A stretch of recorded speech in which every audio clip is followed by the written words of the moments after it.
Today we're going to go over how to defend against a hook punch.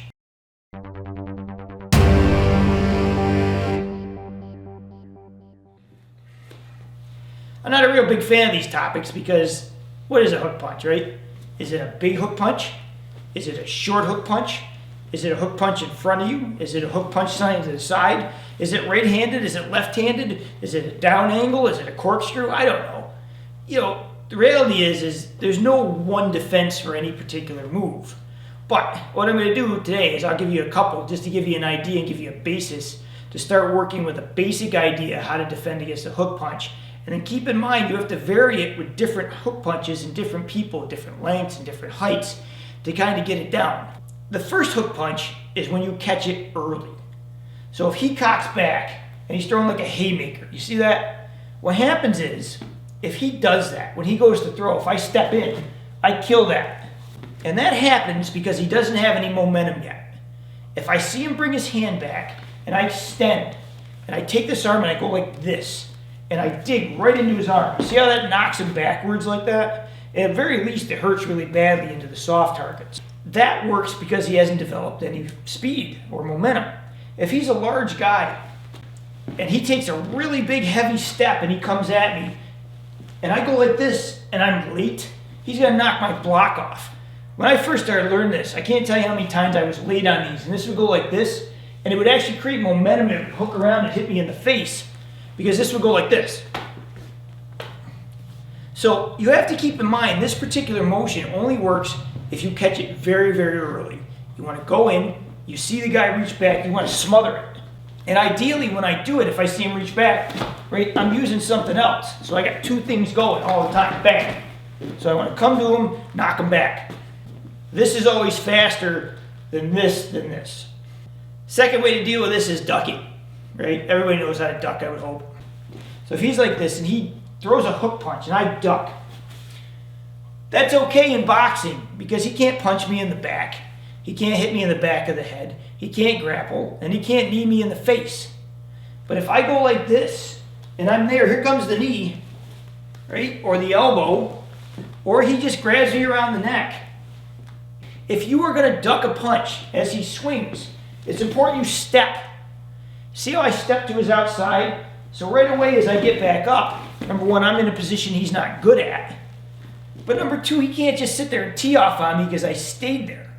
So on the duck, it's important that you move with it and get outside.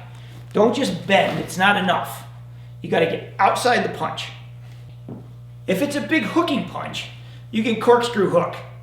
So if he throws the big one, I throw like this.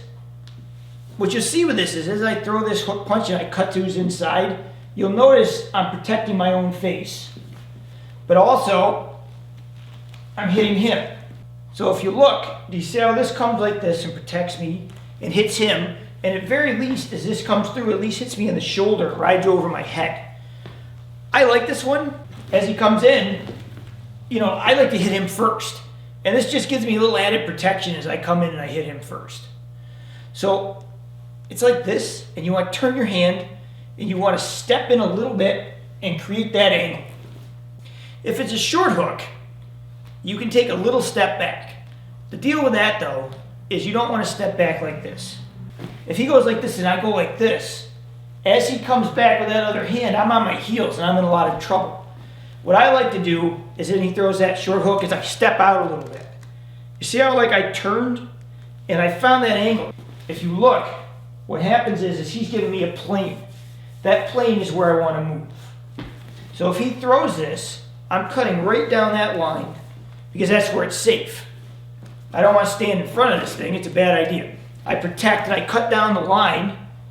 Then I'm in a position where he's on a bad angle and I can hit him on angles he's not good with. This works on a short hook because I can kind of slip it.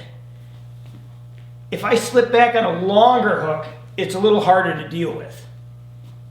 But the other point of this is you notice as I move, as I go back, I'm kind of coming forward like this. So my feet are in a position I can come right back into his work. If I lean back first, it takes me forever to get back to him. What I want to do is I want to step it back and step in. So you got to be light on your feet. You got to have that ability to step back, step forward, step back, and step forward. As a bonus, I'm going to give you the oh crap. So all those I gave you are ideal. Things went my way. I was able to go in and defend. Once in a while, things don't go your way. The last thing you want to do is you want to lean back. That's trouble. So if he hits me and I lean back, all that does is give him permission to keep coming and driving me. I would rather, if you're going to do that, if I'm going to get hit, I don't want to lean back. I would rather turn. Now, it's a fine line. I know you guys are saying, hey, you're leaning that way. I am. My feet are pointing that way. So as he hits me, I'm able to turn and move. If I go back onto my heels, it's very hard for me to get my feet back under me, and he's just going to run me down. It's a bad idea. So I would prefer to put myself into a position to where even if he's going to come hit me again, at least I can run. So if you have to lean and you have to bail, try and bail into a position to where you can take off and create space.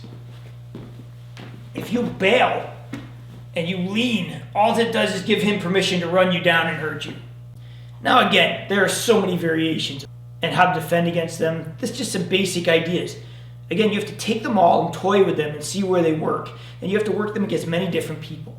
I see so many videos on how to defend against this or how to defend against this and how to defend against that. It's all a lie. Because there is no cookie cutter thing. There is no one hook. There is no one straight punch. There is no one knife defense. There's not. There's so many variables. It's crazy. But if you work 4, 5, 6 of them and get the idea down, it'll get a lot easier for you. This is Bill Koenig for Straight Circle Martial Arts. Please like and subscribe. Thanks for watching. I'll see you again next time.